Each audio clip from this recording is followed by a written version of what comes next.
মনটা শুধু মক্কায় যেতে চায়, আমার পাগল মনটা শুধু মক্কায় যেতে চায়। আমি যাব মক্কা মদিনায়, আর তো কিছু বুঝি না।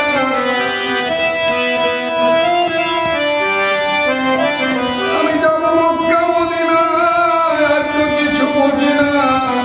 সালাম আমি করবো দিয়া নবীর রওজায়,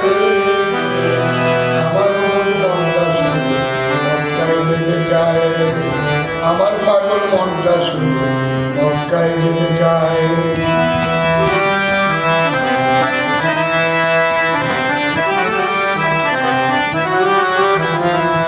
মক্কার মাটি বড়ই খাঁটি, নবীর জন্মের তরে। নবীর রওজা দেখবো আমি আমার দুনয়ন ভরে।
নিজে শুনে নেন